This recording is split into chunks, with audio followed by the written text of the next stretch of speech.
$1 billion is the estimated value shared by masterpieces like the Mona Lisa and the Starry Night, yet both icons rely on the exact same material foundation of oil paint. Why can this specific medium preserve the intricate details of a painting for over 500 years without fading or disintegrating? At first glance, the substance inside a tube appears simple, but in reality, it is the result of a complex convergence of organic chemistry, rare minerals, and high-temperature industrial processing. The material only looks obvious until one considers the precision required for its longevity. Every single pigment particle undergoes strict microscopic control, while every drop of binder oil is measured with jewelry-like accuracy. This is necessary because even a deviation of 1% in the chemical ratio can permanently alter the light refraction, the structural durability, and the ultimate market value of a completed artwork. One can notice how the raw components undergo a transformation through extreme heat and precision milling. But this is just the beginning. Months of rigorous laboratory testing follow the initial mixing to ensure the stability of the compound. The process is only gaining momentum. Behind the surface of the canvas lies a world defined by the mechanical grinding of minerals and the careful synthesis of polymers. Transition to the next level. The equipment gradually refines the texture until the mixture reaches a state of perfect homogeneity. It is visible how the heavy steel rollers of the 3-roll mill rotate ceaselessly to eliminate any air pockets or clumps within the paste. Everything only gets more complicated as the viscosity is adjusted to meet specific standards. This technical journey traces the material back to its very origin, where the physical properties of the paint are established long before a brush touches the surface. Thus, the foundation for future masterpieces is prepared through a sequence of exact industrial actions. 75% of the volume inside a single high-end tube of oil paint consists of pure, concentrated pigment. This massive density of coloring matter far exceeds the composition found in acrylics or almost any other decorative medium used by artists. Why does such an extreme concentration of material matter for the final work?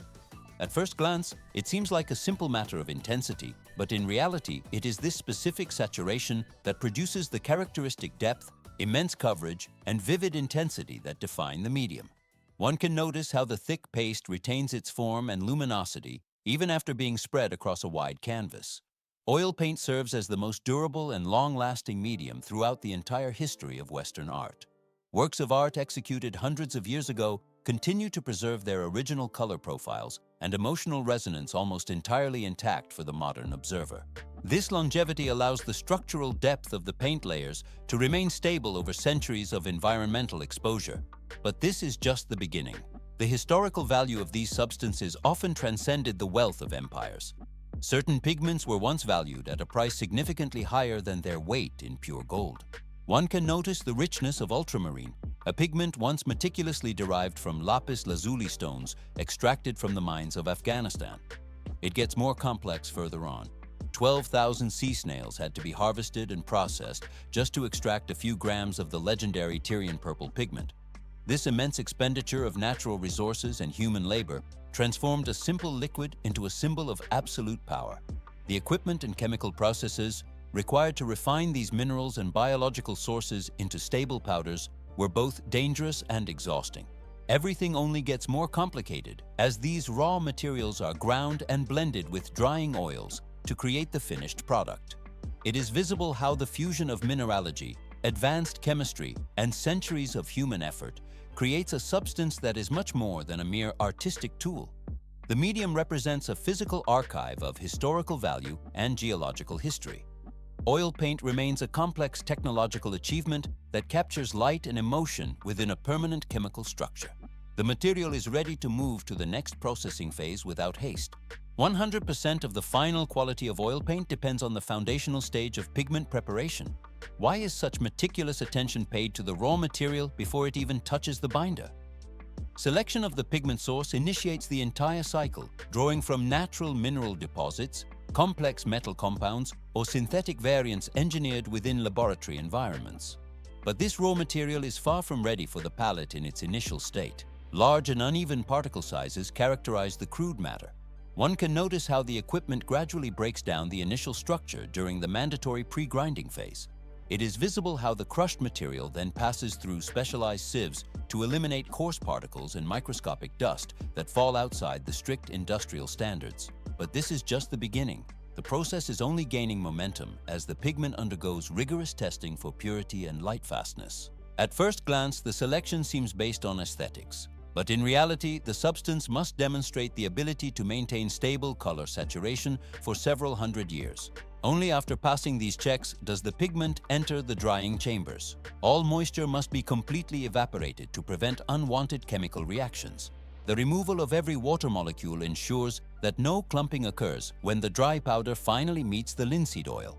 It gets more complex further on.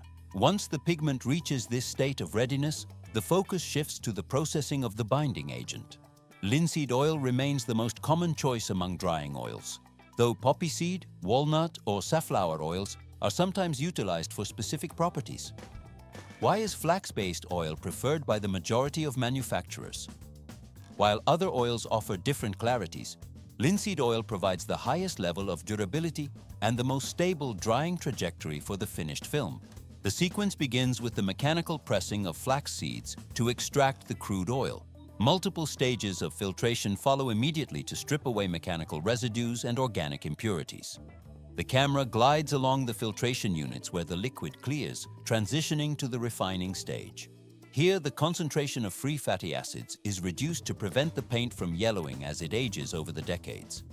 In certain specialized cycles, the oil is gently heated to refine its consistency and accelerate its natural drying ability. The equipment maintains a steady temperature to ensure the molecular structure remains intact. It only looks obvious to use the oil immediately after pressing, but in reality, these purification steps are what guarantee the longevity of the artistic work. Everything only gets more complicated as the oil reaches the necessary parameters of purity and chemical stability. The refined binder is now prepared to be integrated with the dry pigments in the subsequent phases of the production line. Thus, the raw materials reach the standard ready for the further stage of blending. 20 to 60 revolutions per minute. This is the strictly controlled speed of the industrial mixers used in the initial stage. The mixing process begins with precisely weighing each component according to the formula of each specific color. First, linseed oil and liquid additives are poured into the mixing tank to create a stable wet base. Why is the pigment added slowly into the oil rather than the other way around? The order might seem irrelevant to the untrained eye, but in reality, this method allows the powder to absorb the oil more evenly. It reduces clumping and minimizes the amount of pigment dust released into the air. The goal is not yet finished paint. This step forms a thick paste where each pigment particle has begun to be coated with oil. The important point is that each type of pigment requires a different amount of oil. Pigments with very fine particles in large surface areas absorb more liquid, while heavier pigments with coarser particles need less. Therefore, there is no universal mixing formula for all colors. Even though they are all oil paints, each color possesses a different thickness, texture, and working feel. One can notice how the heavy blades rotate slowly to avoid pulling too much air into the mixture. Each batch usually takes 15 to 40 minutes just to create this rough paste. If the initial color is not quite right, small amounts of pigment can be added and carefully reweighed. But this is just the beginning. Adjustments at this stage are only preliminary. The final color can only be confirmed after the mixture has gone through the grinding process. In this mixing stage, workers must wear full protective equipment. Pigment in powder form is extremely fine, easily becomes airborne, and can be harmful if inhaled. Consequently, they wear dust-filtering masks or light respirators. Their hands are protected with rubber or nitrile gloves to avoid direct contact with linseed oil and pigments, since some substances can cause skin irritation after prolonged exposure. After the rough paste has been formed, it is sent to the grinding stage. This step directly determines the fineness, color depth, and final quality of the oil paint. In professional production, a 3-roll mill is used, where 3 rollers made of metal, ceramic, or granite rotate in opposite directions. It gets more complex further on. The gaps are adjusted to extremely precise tolerances, sometimes only a few microns wide. When the paste is pulled into the pressure zone, the strong mechanical force completely breaks down any remaining pigment clusters. The machine forces each color particle to disperse deeply and evenly into the linseed oil. On the surface of the rollers, the paint is spread into a very thin, smooth layer with a slight sheen. This visual shift shows that its internal structure has changed from a rough mixture to a more continuous and stable state. The distance between the rollers is not fixed but adjusted differently for each type of pigment. Every color has its own grinding formula. Hard pigments require stronger pressure, while softer or heat-sensitive pigments need wider gaps to prevent damage to their color structure. This is why the grinding process always requires close supervision by skilled technicians and cannot be fully automated. Typically, a batch of paint must pass through the mill 2 to 5 times to achieve perfect dispersion. After each pass, workers use metal scrapers to collect the paint from the roller surfaces into a container. One can notice them visually checking its gloss, smoothness, and the way it pulls into strings to quickly assess quality. If the paint is still gritty, cloudy, or uneven in color, it is sent through the rollers again until it meets the required standard. And this is not the limit. Quality control awaits each batch. After the paint has been finely ground and stabilized in the holding container, each batch enters the testing stage. This step determines whether the batch is ready to be filled into tubes or must be sent back for further adjustment. The first check is the fineness of the pigment particles. Technicians use a specialized fineness gauge or a glass test plate to spread a thin layer of paint and examine whether any coarse particles remain. Even a very small amount of particles larger than the standard can require the entire batch to be sent back through the grinding process for another pass.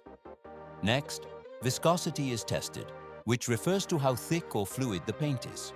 Viscosity directly affects how the paint flows on the brush, how it covers the surface, and the overall painting experience.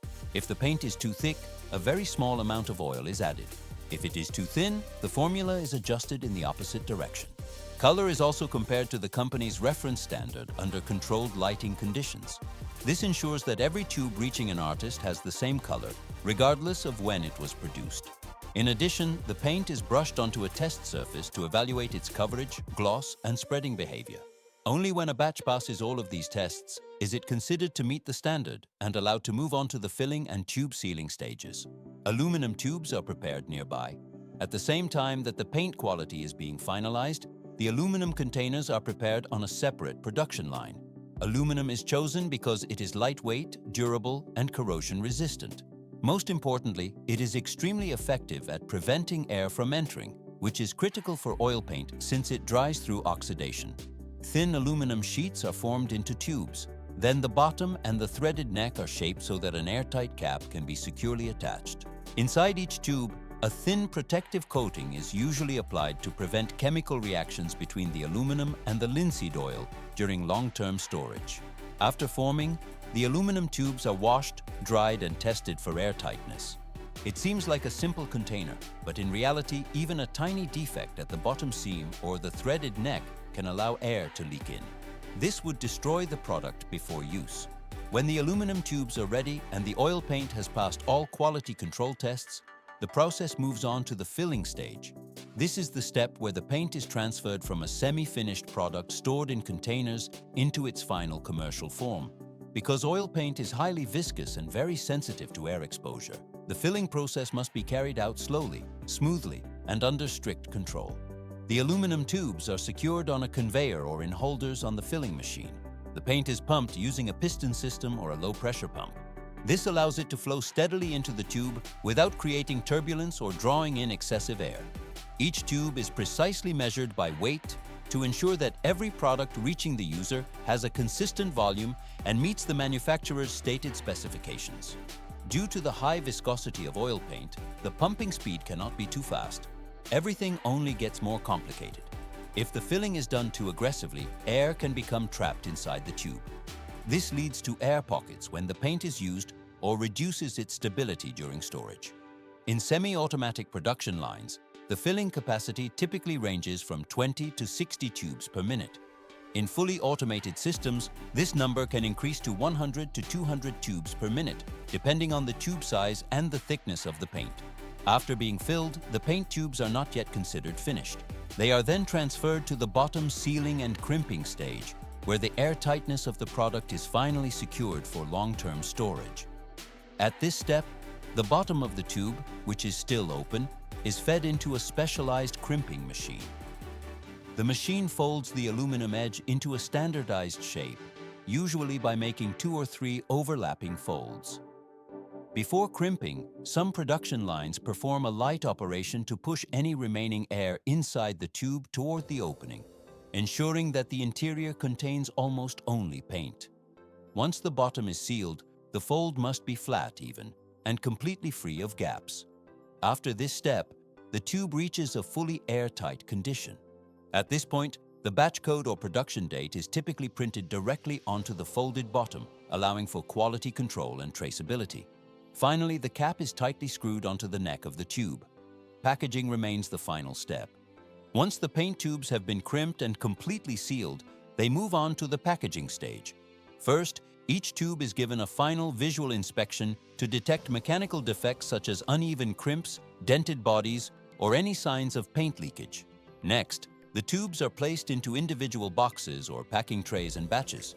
The packaging is printed with all essential information, including the color name, color code, series number, volume, manufacturer, and safety details. On automated production lines, machines can package from several dozen to several hundred tubes per minute.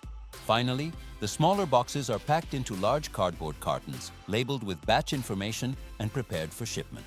From this point, the oil paint is ready to enter the distribution chain. The tubes travel from the factory floor to art supply stores and artists around the world. 100% of the chemical characteristics found in traditional oil paint are preserved in a specialized alternative known as oil sticks or oil bars. Why would an artist choose a solid stick over a classic tube when the base material remains identical?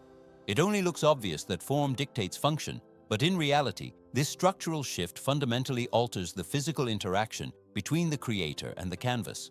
This is not a different medium, but a recalibration of the standard oil-to-pigment ratio. Oil sticks are oil paint in essence, yet they deviate from the soft, paste-like consistency required for squeezing out of metal tubes.